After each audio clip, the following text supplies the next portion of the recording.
There seems to be this emerging trend, which is that we've got games, especially games that have been around for a long time. They've sort of iterated on their game over time, and there's a percentage of the player base that's not particularly happy with the direction that they've gone in. That's why we're seeing a lot of these game franchises after many years that are coming back with remasters of the original game. Because look, we're going back. We hear you, players. We've even seen that sort of next turnover, which is we're going back to the old school version of the game. And then from that point, they sort of continue on in a new direction. So that kind of got us talking about what does this look like from Magic's perspective? Is this something that Magic could ever do? Because Magic, similar to something like old school RuneScape, has a lot of players that feel disenfranchised, feel like the game is not for them anymore. It's gone in directions that they don't agree with, and they would kind of like to capture some of that sort of classic Magic feel. Distraction makers. We've been very critical of Universes Beyond for various reasons. Some of them have to do directly with the game's design. Some of them have to do with just the immersion of the game. Some of it has to do with the way that things have changed for artists because of Universes Beyond. We had a video come out that was basically saying, like, what would it take for Universes Beyond to fail and to go away? And we've been thinking about this for a while, and we're sort of, in this instance, we're kind of thinking about it from the other perspective, which is like, well, what if Universes Beyond doesn't have to go away? But what if we could instead go back to an old school Magic or an eternal Magic, or at least have two things sort of coexisting with each other, right? We have this sort of these similarly to RuneScape, right? There's still the sort of modern version, and then there's the old school version. So is there a way to sort of capture both these feelings, right? Can we have a standard version of Magic that still plays with all the newest cards, but also have one that sort of captures that original feel? It seems like the player base is already there for this. Like, we've seen a huge influx of players moving into the pre-modern format. But yeah, we kind of wanted to just talk through sort of different scenarios that we see for Magic to be able to sort of like rekindle the sort of, fire, I guess, that some players have for the game. That seems to, basically the players that are sort of disenfranchised from where Magic is now, and sort of the different scenarios that or paths that Magic could take to try to get those players back. Specifically, we're looking at players that really like the 1v1 formats in general, prefer maybe leaning towards competitive play, and also just don't really like the direction of Universe Beyond and prefer in-universe sets. This guy. First, we're going to start off with just sort of talking about Premodern. Premodern is a community-created constructed format consisting, that's a lot of C's, of the sets from 4th edition to Scourge. So this would be just before 8th edition, which would be the modern frame change. A rule of thumb for the card pool is all cards with the old frame printed between 1995 and 2003, which were standard legal at some point during this period. Premodern is trying to not only sort of like rekindle some of this old school Magic feel, and it's trying to also create a safe haven so that type of gameplay can sort of exist without Wizards of the Coast being able to print any new cards into the format. It's what we've seen so far is like the closest to what we're seeing is this sort of classic version, right? Yeah. If you were to go back to this old school version of Magic, a la old school RuneScape, this would probably be the thing. We can foresee some potential issues in the long run, but there's lots of pros as well. So I think we might go through some of that and then kind of talk about how this maybe could evolve in the future. Yeah, and in terms of like this being one particular path that Magic could take, and when we say Magic could take, we're not necessarily saying Wizards of the Coast. We're saying like these are paths that Magic, the game, could take, which may or may not be driven by the players themselves. Which it sounds like this format in general has been player driven. Well, and it started to rise in popularity recently, and I think it's because of the backlash against Universes Beyond, but Wizards of the Coast actually enabled it on Magic Online. So you can play Premodern on Magic Online now. And there's starting to be sort of events and tournaments and things being ran for this format. So get ready, players. I mean, Wizard sees you. Right, yeah. Maybe we learn some lessons from the way Commander has played out, but we'll see. So obviously, I mean, you already touched on it a bit, but like it depends on how you look at it, but one of the pros that I think a lot of players see as a pro is that Wizards can't add cards to this. If people don't like the current direction that Wizards is taking the game, the fact that you are locked off from any of these sort of modern archetypes or modern play styles or anything like that, modern power creep, it means that you are safe and you won't experience that. Yeah. Yeah, it's also obviously only in-universe cards, right? These are also only old school frames, so it really has not only does it play like classic Magic, it looks like classic Magic, which is super cool. This idea that we're gonna go back to Magic sort of like 1v1 standard roots, I think is really appealing. Something that you actually brought up before we started recording that I thought was really interesting is that when you have a sort of locked card pool in this way, it means that if you're trying to invest to get into the game, it means that like you can basically just invest into that one archetype that you're interested in, and you don't need to then go and continuously invest. Like once you have that deck, and you've bought all the cards for it, and this format currently is a little on the spendy side, so that's probably for the best. I mean, what's kind of crazy is when you compare it to standard, it's not that different. So a deck goes like $1,000. I don't know. There's $1,000 decks in standard right now. 1 second. MTGGoldfish.com. Hi, Saffron Olive. Hi. Not $1,904. You're right. Not 1,000. Liar. Anyway, so the fact that you can just invest into your one deck, you know that deck's not going anywhere, those cards aren't going anywhere, is really nice. Probably not going anywhere. We haven't gotten to the cons yet. We'll get there. Okay, you're right. This is also sort of the play style of Eternal formats. Part of what like really drew Legacy players to that format was this idea that you could choose your archetype, build your deck out for that over the long term, and it was stable. It was easier to kind of acquire your deck over time. Yes, the decks are more expensive, but you didn't necessarily have to worry about like, well, if I can't get all these cards right away, this archetype is going to be banned or completely changed by the time that I can collect the cards. And in recent years, we've seen that like that's not been the case for Legacy. Legacy has been a much more turbulent format than I think maybe than any other time in its history, because Magic continues to print more and more powerful cards, and also cards that are in sets that are not meant to go directly into standard, so that they are immensely powerful to sort of affect Eternal formats. This is things like Modern Horizons 3. And also just the fact that like all of the commander cards and things also end up in Legacy. So even the sort of niche Universes Beyond stuff, there's a weird card with Warhammer 40K, the Warhammer 40K set that was only printed in paper, and so it was a Legacy playable card, but it wasn't available on Magic Online at all. And so like you had this weird meta dynamic where it's like you could play Legacy on Magic Online, but you couldn't actually play what the Legacy format looked like at that time in paper because you couldn't even have all the cards that you needed. Yeah, it was a disaster. Huh. So they did fix that, but I don't know if that's still the case with anything Universes Beyond at this point, maybe the Spider-Man stuff or not. I don't know. Yeah. But obviously Premodern fixes that problem, right? You theoretically all the cards exist. I'm pretty sure, I mean, if it's available on Magic Online, I'm sure those cards are in the Magic Online card pool. So like theoretically it's all there. Moving into some of the cons, I think the biggest con that we're going to potentially see, I know we're going to get some pushback, but let us explain before you start yelling at us in the comments about this. But when there's a locked off card pool like this, after a long enough period of time, given enough opportunity to collect data, there's going to be a lack of meta diversity. Potentially. There was a pretty strict philosophy for standard as a format of designers wanting there to be somewhere between like 4 and 8 decks that were sort of viable within the meta. And it's possible that Premodern ends up in that state. Now, Premodern as a format has a lot of cards that like weren't ever standard legal at the same time together. So like you're going to end up with new archetypes, but also some of the more powerful archetypes from standard over those years end up sort of rising to the top. We're already starting to kind of see some of that metagame emerge, but it is possible that the format ends up sort of evolving to a state where there is somewhere between 4 and 8 decks that are meta viable. Right. It's not guaranteed though.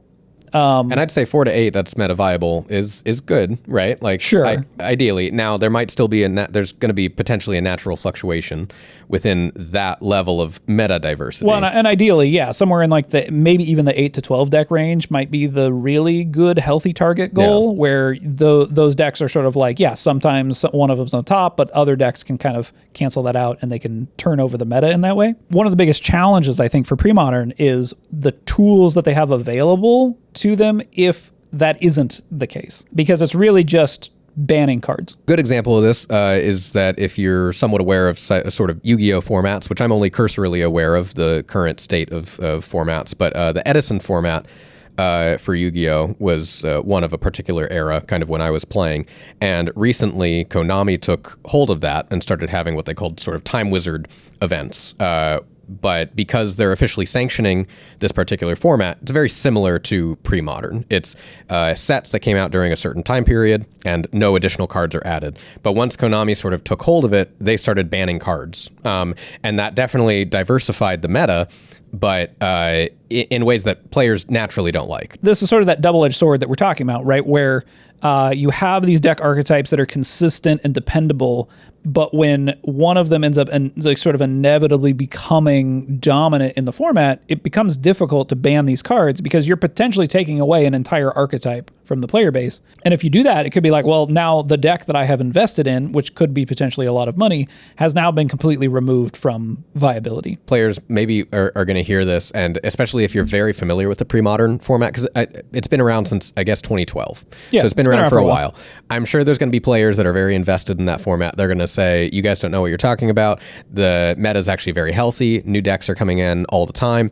And I guess what we're talking about is that when you see things on a sort of a larger scale, when there's a higher quantity of data collection and official data collection that you could get once now that it's on MTGO, if it's, ever brought into paper or done, in tournaments sanctioned by Wizards or anything, like that's when you're actually going to start seeing what the actual top tier decks are.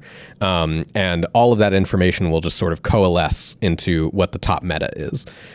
So I think that's why we're sort of like skeptical currently, right? Because it's still small enough of a format that it could look healthy. There can be a lot of different decks, a lot of variety, but we're not seeing that same level of collection like Standard is seeing. We just really don't know yet.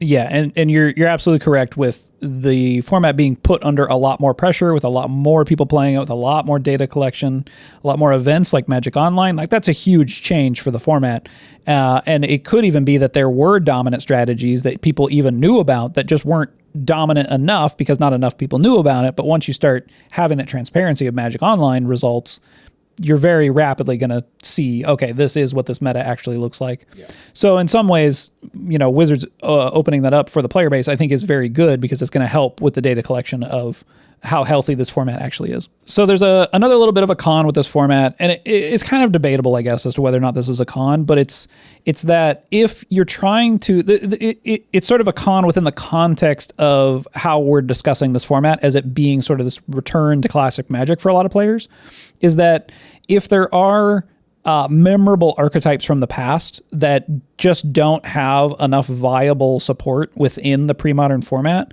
there isn't really any way to give those archetypes more support to like make them viable. All you can do, like you were saying earlier, is you can ban cards. So you're essentially just making other decks less viable to give these lower tier decks an opportunity to work their way up. Sure. And even then, it's not guaranteed. My first tournament deck was Blue-Green Madness from Odyssey Block.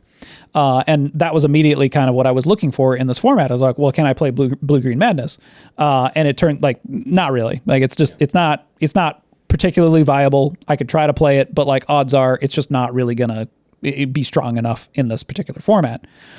Which made me go like, okay, well, I can probably find a different archetype that I'm interested in. But if literally I could go back and play Blue-Green Madness and have it be sort of viable in this format, that's probably what I would do. And I would be like, yep, okay, that's at least my starting point. It might not be where I end up, but like even if it's like a B tier strategy or something, maybe it would be worth pursuing that. Okay, so that's basically our general, not super informed take on pre-modern. So if we sort of missed anything about the format, let us know in the comments.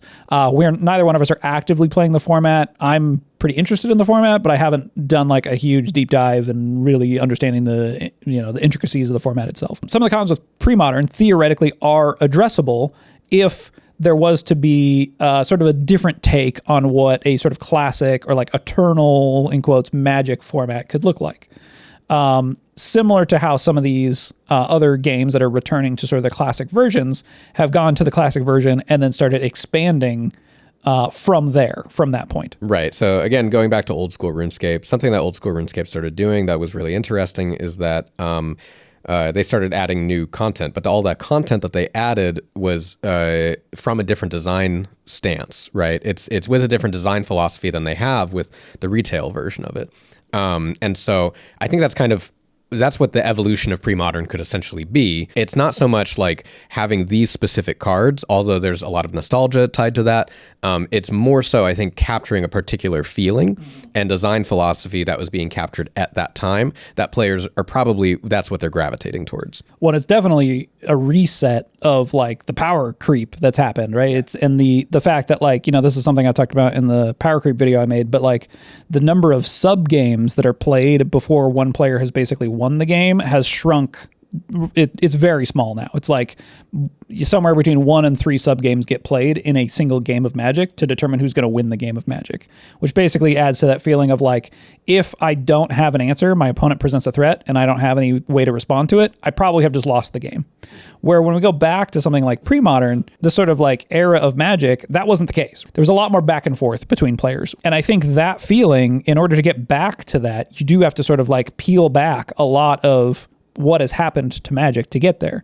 But once you're there and you're back at that like starting place, there's a lot more possibility then to then continue to expand. Yeah, I think one subtle but really interesting thing to point out, difference of design philosophies that's done, is currently a lot of cards that ended up getting printed. This is like something that's not just so strictly power creep, right? But something that's subtle that maybe not as many people quite notice as much is because more than likely due to the higher life totals of Commander, a lot of cards nowadays have life gain sort of tacked onto them.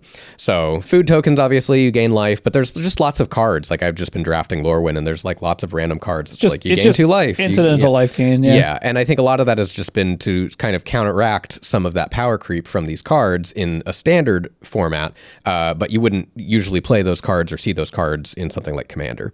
And so I think it's sort of, like you were saying, it's sort of peeling back some of those philosophies, right? Because they don't have to account for all these other formats that these cards have to go and interact in. And it doesn't mean that other cards couldn't technically be added into this format, with that philosophy in mind. Something to touch on here too is that it doesn't necessarily need to be Wizards of the Coast that are the people who are making those cards. That's a pretty big leap, I think, for the Magic community as a whole, for a format to sort of embrace potentially having its own designers, right? If we're having our own format curators, the next step might be, well, if we have Premodern and we have these archetypes that are sort of not well enough supported, there's a possibility there that you could make your own cards to help support those archetypes. Now, there's some legality stuff there with not being able to use copyrighted symbols and things like that, but generally speaking, you can make cards that would be able to act as sort of proxies for those cards that those archetypes might need. Yeah, there's sort of 2 different paths that this sort of format could kind of take, where if it remains in that sort of smaller scale fan-made format, like there's no reason that the people that are developing this or are part of a committee sort of running this, that they couldn't start integrating their own cards. And they don't even have to necessarily design their own cards. They can take some of these cards that are printed in later sets, do an old border on it, and kind of have that added into the card pool if they feel like that is a healthy card to be added in. So that's one option. The other option is that if Wizards starts taking hold of this, they start seeing some general interest with players, Wizards could actually start doing exactly that. We could start seeing potentially in booster packs, maybe there's a card that's printed in a new set, probably not a Universe Beyond set, but an in-universe set. Let's say in Strixhaven, some cards are printed with an old border, and instead, those old border cards are actually also now playable in the sort of pre-modern older stage, right? At that point, this format wouldn't be pre-modern. It would be, named something else, like Magic Eternal or something, or but with whatever. With the philosophy of pre-modern play style. Right, and then the distinction of the cards that would be legal in the set is determined by the old school border. So any card that has an old school border would be legal in the format. We did like a cursory Google search and didn't find a format that works this way currently. So if there is, let us know. But it would basically kind of be like Pauper at that point, right? Except the determining factor as to whether or not the card is in the format is based on an element of the game pieces that has nothing to do with any of the power level or anything on the card itself, where rarity does, right? Rarity does have an impact on how powerful cards are. And so, I think that's one of the things that's appealing about Pauper, but it also has some weird idiosyncrasies because that's the case.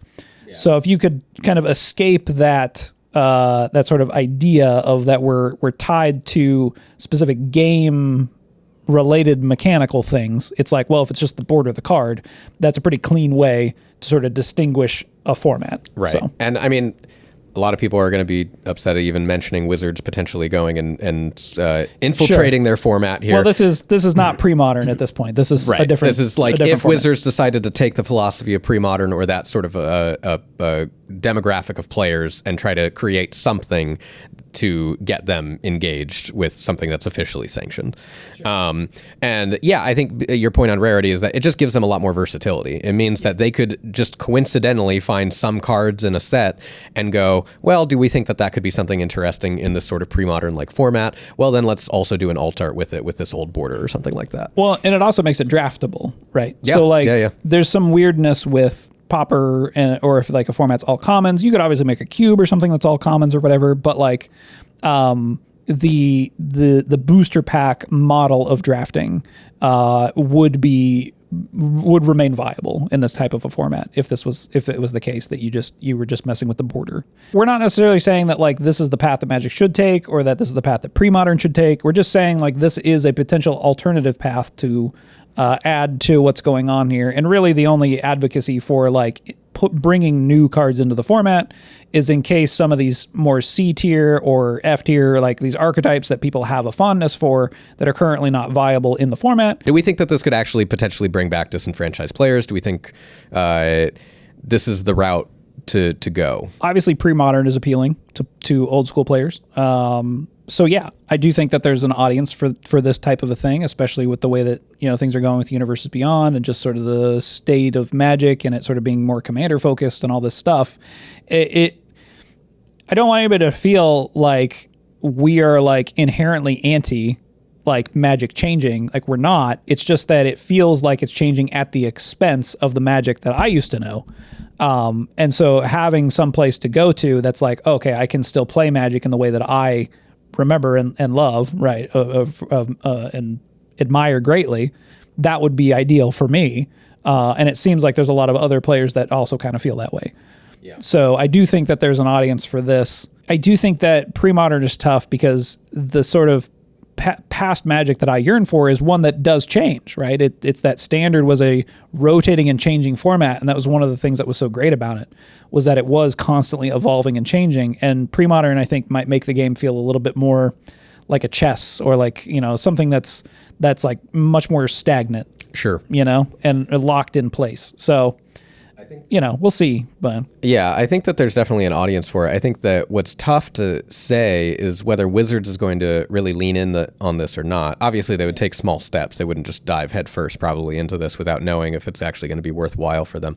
But if we draw the comparison again to old school RuneScape, the reason old school RuneScape ended up working is because obviously there's enough player interest, but it's because it ended up being the majority of players in favor of it. It was like even pulling like players that started maybe later or something back. People that didn't play originally that were told you should play old school, and attracting them. And like there's a possibility that could happen. Oh, I'm sure. But it's kind of like this comparison with Magic though is that it's pre-modern versus Commander. Commander at this point has evolved into becoming the more popular format, right? Sure. And so there's the vast majority, as far as we can tell, seem to prefer that format. So it's hard to say how many players would end up going and wanting to go to this original version of the game, and if that would be enough for that to be an official business decision on Wizards' part.